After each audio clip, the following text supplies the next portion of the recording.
At last, it's arrived.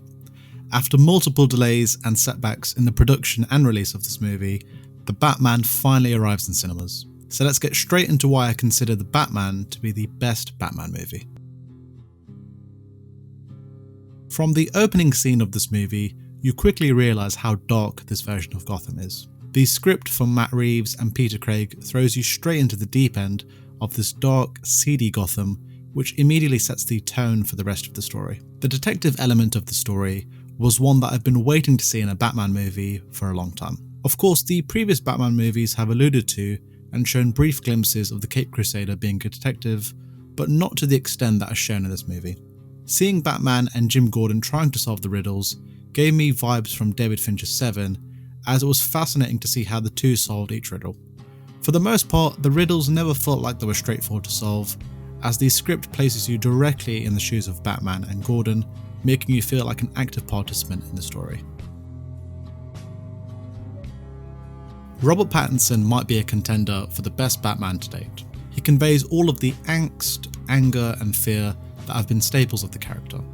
Pattinson does a lot with his body language and facial expressions to show the trauma that Bruce Wayne has been dealing with in the wake of his parents' death. Many fans were expecting the playboy Bruce Wayne that we're so accustomed to seeing at this point. However, it's easy to forget that this Bruce is very much in the early stages of his career as Batman. And so when you frame Pattinson's performance within the context of the story, in my opinion, he delivers an outstanding performance, as I'm very much looking forward to seeing where this character goes in the inevitable sequels. When they announced that Paul Dano was going to play the Riddler, I was ecstatic to say the least. Dano is often known for playing characters that are creepy and unhinged, and so I was hoping that he would bring those sensibilities into his portrayal of this iconic villain. And man does he bring those qualities to his performance and more, in a role that he was born to play. Of course we get the creepy looks and gravelly line delivery that we would expect from a Dano villainous performance, but there's also a wealth of sadness that he conveys. The script, along with Dano's performance, very much reminded me of the great Batman villains. That being that while we don't agree with their violent methodology, we can at least empathise with their point of view, as Dano and this interpretation of the Riddler very much fits this mould. Jeffrey Wright is phenomenal as Jim Gordon. He's brilliant at showing the weight and helplessness of his character, namely the corruption that he has to deal with on a regular basis. Wright's chemistry with Robert Pattinson is one of the driving forces in this movie, as Wright also brings a lot of swagger and charm to the role. Zoe Kravitz is awesome as Selina and Catwoman. Kravitz brings all of the qualities that define Catwoman, her sensuality, confidence and charisma. But importantly, Kravitz conveys a vulnerability to her character, perhaps more so than the previous iterations that we've seen. The script and direction gradually reveals elements of Selina's troubled past, as Kravitz nails the emotional and dramatic scenes. Kravitz and Pattinson's chemistry feels like a couple ripped straight out of a detective noir movie of the 30s, as Kravitz delivers a fresh take on Catwoman. Andy Serkis plays a different version of Alfred to the ones that we've previously seen. This is a more grizzled, weary Alfred who is at a distance from Bruce when we first see his character. Serkis is great at showing the burden of being a mentor to Bruce. At the same time, Serkis' performance along with the script shows that Alfred is not afraid of Bruce's antics, as Serkis is able to convey a no-nonsense quality to Alfred. John Turturro is solid as Carmine Falcone. Turturro brings all of the ugly mobster qualities into his portrayal of Falcone, as his performance was more understated than I was anticipating. Nonetheless, Turturro and the character of Falcone were a welcome addition to this depiction of Gotham. Colin Farrell is unrecognisable as crime boss the Penguin. Farrell chews up the scenery whenever his character appears on screen, as he goes for a very theatrical and loud performance that is fitting of the character's origins. Matt Reeves knocked it out of the park when it came to the direction of this movie. One element of the direction that threw me off initially was how Reeves opts for a slow pace. While it was slightly jarring when I was watching the movie, having had time to mull it over, it was refreshing that Reeves made this creative decision. This slow burn allowed me to be completely immersed in this vile, horrific take on Gotham, as well as allowing me to get into the mindset of the characters. When it comes to tension, Reeves knows how to set the mood and tone to a scene. Like I mentioned earlier, the opening scene has to be the most terrifying I've seen in a Batman movie. Reeves isolates key audio and visual elements in this scene, from hearing the Riddler's creepy breathing as he looks through his binoculars into the mayor's house, to the moment when Riddler is behind the mayor as we see the Riddler's eyes darting back and forth before he eventually kills him. Reeves knows the power of silence and the isolation of sounds, which creates perhaps the most disturbing, frightening Batman movie we've seen thus far.